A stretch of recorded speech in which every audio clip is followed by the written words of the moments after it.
সোমবার ৪ মে তৃণমূল সরকারের বিরুদ্ধে রায় দিয়েছেন রাজ্যবাসী। ১৫ বছরের তৃণমূল শাসনের অবসান ঘটিয়ে ৯ মে শনিবার ব্রিগেডে বাংলায় শপথ নিয়েছে বিজেপি সরকার। রাজ্যের নতুন মুখ্যমন্ত্রী হয়েছেন শুভেন্দু অধিকারী। তৃণমূল কংগ্রেসের বিরুদ্ধে মানুষের এই বিক্ষোভ চরমে। আর এই পরিস্থিতিতে নতুন বিজেপি সরকার গঠনের দিনেই নিজের কালীঘাটের বাড়িতে রবীন্দ্র জয়ন্তী পালন করলেন সদ্য প্রাক্তন মুখ্যমন্ত্রী তথা তৃণমূল নেত্রী মমতা ব্যানার্জি। আর এই অনুষ্ঠানে বিজেপিকে রুখতে বাংলায় নজিরবিহীন জোট বার্তা দিয়ে দিয়েছেন। বিজেপির বিরুদ্ধে এই নতুন জোটে বাম অতি বামপন্থীদের আহ্বান জানিয়েছেন তিনি। এদিন মমতা বলেন, তৃণমূল থেকে আবেদন জানাচ্ছি, দরকারে গ্রহণ করবেন, নয়তো করবেন না। আমি সব ছাত্র যৌবনদের আবেদন করব, ব্যবসায়ীরা করবেন না, কারণ তাদের বিনিয়োগের একটা ব্যাপার থাকবে। জোট বাঁধুন, সবাই এক প্ল্যাটফর্মে আসুন।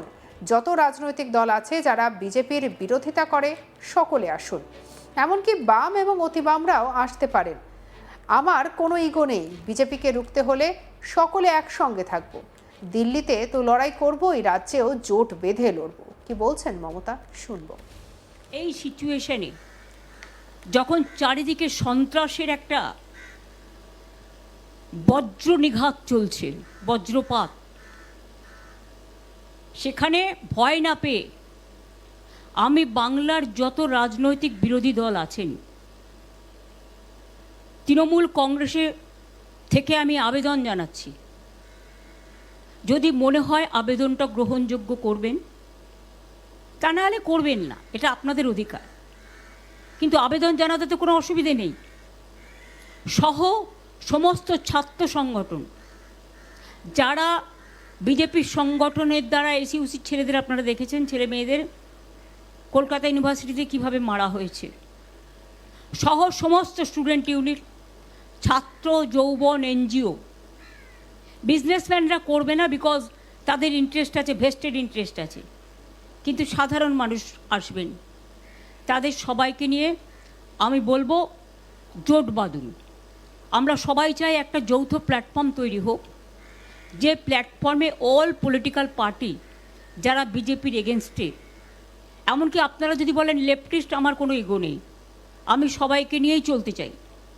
এবং আজকে যা অবস্থা, বিজেপিকে যদি রুখতে হয়, লেফটিস্ট সবাইকে, আল্ট্রা লেফট সবাইকে, আমাদের তৃণমূল কংগ্রেস আমরা কথা দিচ্ছি, ন্যাশনাল পার্টি সবাইকে, যার যতটুকু শক্তি আছে, দিল্লিতেও যেমন আমরা লড়াই করব, তেমনি বাংলাতেও আসুন আমরা জোট বাঁধি। যদি কেউ এ ব্যাপারে কোনো রাজনৈতিক দল আমার সাথে কথা বলতে চান, আমি 4টে থেকে 6টা পর্যন্ত অ্যাভেলেবেল আছি অফিসে, আমাকে জানাবেন, আমি নিশ্চয়ই আপনাদের সাথে কথা বলব। আমার মনে হয় এটা আমি একটা রবীন্দ্রনাথের সামনে দাঁড়িয়ে এই আবেদনটা সবার কাছে রাখলাম। এখন কিন্তু এটা ভাবার সময় নয় আমি কে ওকে, এনিমিজ মাই ফ্রেন্ড, এটা ভাবার সময় নয়। আমাদের ফার্স্ট এনিমি হচ্ছে বিজেপি। রাজনৈতিকভাবে যারা দেশের ভালো চায় না, বাংলার ভালো চায় না, বাংলার মানুষের উপর খুব অত্যাচার করছে, বাইরের গুন্ডাদের নিয়ে এসে, লুম্পেনদের নিয়ে এসে, যাদের কোনো সেন্স নেই, ড্রাঙ্ক অবস্থায় আমার বাড়ির সামনেও সকালবেলা যাত্রা করেছে, অভিষেকের বাড়ির সামনেও ধাক্কা সারাক্ষণ চলছে, এমনকি ওর বাচ্চারা আছে, সেখানে ধাক্কা টাক্কা মারছে, দরজা খোলো, মেয়েকে বের করে দাও। এমনকি টিচার পড়াতে গেছে, তাকে জিজ্ঞেস করেছে কেন ঢুকছেন, তিনি বলেছেন আরে আমি তো টিচার, শিশুরা পড়াশুনো করবে না। এইসব চলছে।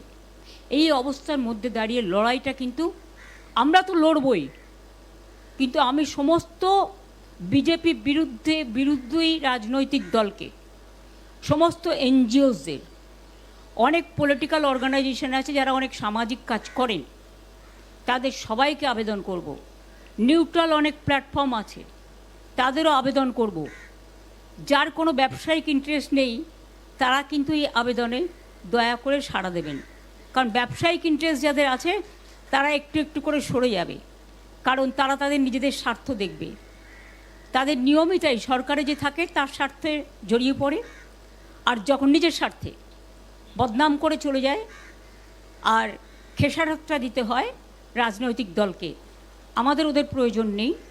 যারা যেতে চায় তাদের যাওয়ার জন্য আমি অনুমতি দিচ্ছি, যারা থাকতে চায় এবং নতুন করে আসতে চায় তাদের আমি আবেদন জানাচ্ছি। যদিও মমতা ব্যানার্জির বিজেপিকে রুখতে জোট বার্তাকে খুব একটা আমল দিতে রাজি নন বামেরা। সিপিএম এর রাজ্য সম্পাদক মোহাম্মদ সেলিম জানিয়েছেন, না, একদম না। অপরাধী, তোলাবাজ, দুর্নীতিগ্রস্ত এবং সাম্প্রদায়িক পরিচয় আছে এমন কাউকে কোনো মূল্যেই ঢুকতে দেওয়া হবে না। তবে সাধারণ মানুষ এবং প্রান্তিক জনগণকে অবশ্যই রক্ষা করতে হবে।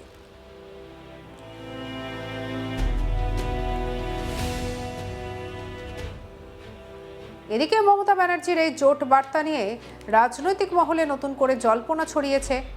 রাজনৈতিক মহলের মতে তৃণমূল নেত্রী মমতা ব্যানার্জি দেশের অন্যতম প্রবীণ রাজনীতিবিদ। তিনি বেশ বুঝতে পেরেছেন আপাতত একা লড়াই করা তার দল তৃণমূল কংগ্রেসের পক্ষে এখন আর সম্ভব নয়। আর সেই কারণেই বাম সহ সব সংগঠনকেই তিনি বিজেপির বিরুদ্ধে জোটে আহ্বান করেছেন।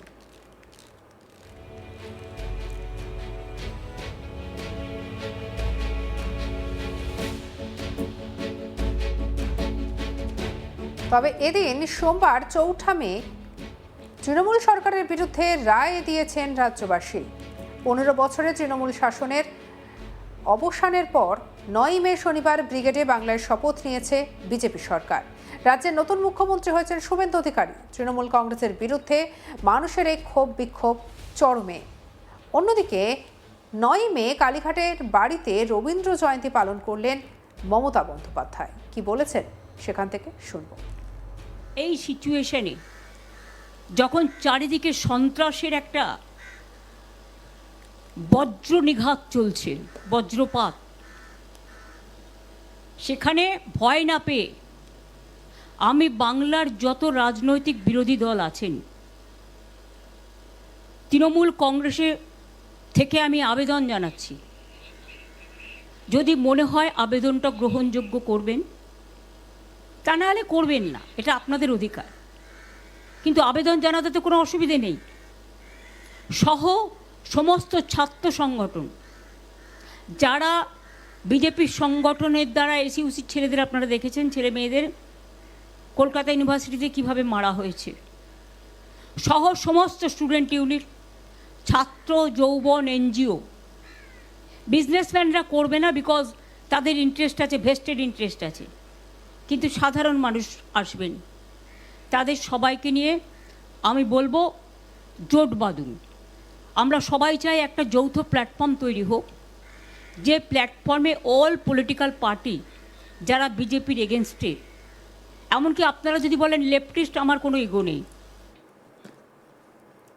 সঙ্গে রাখুন আজ তাক বাংলাকে। আপনার মতামত জানান কমেন্ট সেকশনে, সাবস্ক্রাইব করতে ভুলবেন না।